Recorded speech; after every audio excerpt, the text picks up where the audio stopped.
By age 85, 50% of people develop Alzheimer's disease. So how can we make sure that we don't turn out to be one of them? How can we make sure that we can improve our brain function? Today I'm going to show you 11 tips on how you can improve your brain health, mostly by Dr. Daniel Amen. To make it easier to remember what you need to do to be better at remembering things, Daniel Amen came up with the acronym Bright Minds. B stands for blood flow. And when it comes to brain imaging, blood flow is the #1 predictor of whether you are going to develop Alzheimer's or not. So what's bad for blood flow? So caffeine is bad, nicotine, in general acidic stuff such as sugar and meat. And the reason why acidic stuff isn't good for you is because it makes blood cells stick together, and over time, if the blood cells stick together for too long, it gets to a point where fungus kind of grow in your bloodstream, and of course you don't want that to happen.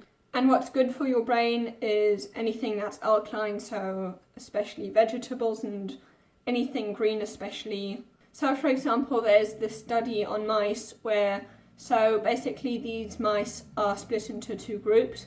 So one group of mice is simply in a normal cage where there's no racing wheel, and in the other one there is one. And it turned out that those who had this race wheel in their cage, those mice actually produce more neurons in their brains, which you can see in this photo. So on the left, they're the mice who were the runners, and as you can see, there are lots more of these black dots, and those are basically these new neurons. The R of bright stands for retirement and aging, which is because when we get older and we don't have to learn as much anymore, we often stop learning.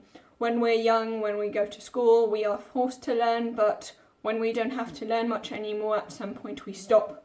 And this is very, very bad for our brain health.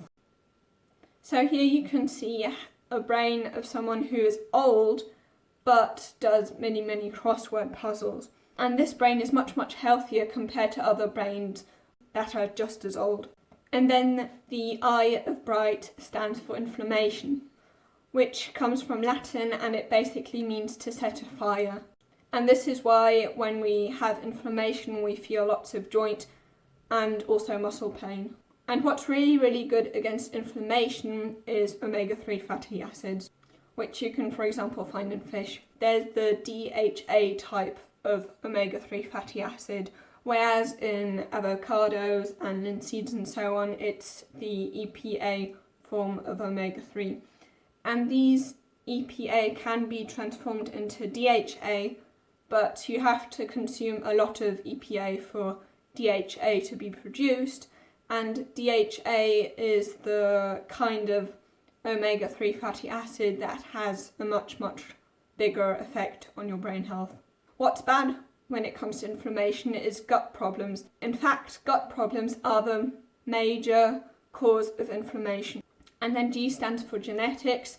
Your genes, unfortunately, do matter when it comes to your brain health, but it doesn't have to be a life sentence. It can simply be a wake-up call to try, because when you know that you've got these genes, you can actually change something, but it is more probable that you are going to actually suffer from, for example, Alzheimer's. But so here you can see, for example, the brain of someone who has the genetics for bad or poor brain health, but for example, ate a lot of turmeric and did all other sorts of things that were good for her, and then you can see that this actually changed. Then H stands for head trauma. And of course this can come from accidents, but also from contact sports such as rugby and so on. And a study found that contact sports can be as damaging to your brain as cocaine. So really think about the type of exercise that you want to do when it comes to your brain health. And then T stands for toxins. If you want to have good brain health, of course you should avoid toxins. And toxins could be in the form of alcohol, smoking, carbon monoxide, heavy metals such as mercury, lead, aluminium, and also mold. Here you can, for example, see the brain of someone whose brain was damaged because in his house he had water damage. And then you can see what happened when he wasn't in that environment anymore.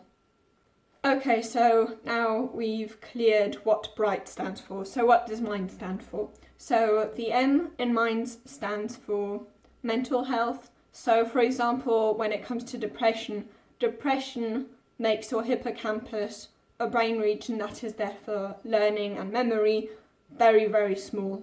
And also schizophrenia has the same effect on your brain. And then I stands for immunity and infection. And mental health also plays a role here because people who are depressed have more C-reactive proteins which can turn into tumours, and they are a marker for inflammation. And then N stands for neurohormones. So for example, what vitamin D does is vitamin D is turned into leptin, which makes you feel satiated and therefore not want to eat more anymore. And this is very, very important because it then makes sure that you don't overeat and don't become obese, which would then lead me to the next point because D in MIND stands for diabesity, a mixture of diabetes and obesity, and these often go together. And it turns out that the higher your weight is, the more you weigh, the smaller the size of your brain. And if there is an organ where size actually matters, it's your brain, and not whatever you may be thinking out there. And then S stands for sleep. If you get less than 7 hours of sleep a day, then that is bad for your blood flow. And as you know, low blood flow is bad for your brain health. Not getting enough sleep is so bad for you that it turns off 700 health-promoting genes.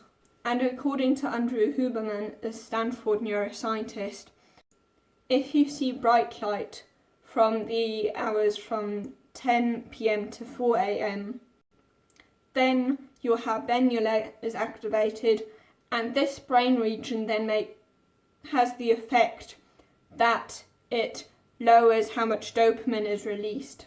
And this then leads to a kind of disappointment. That's why it's also called the disappointment circuit. It makes you feel worse if you see bright light between those hours because your dopamine levels are actually decreased. So if you want to improve your sleep to improve your brain health, so if you want to know how you can sleep better to improve your brain health, then you can watch this video here on how to improve your sleep quality.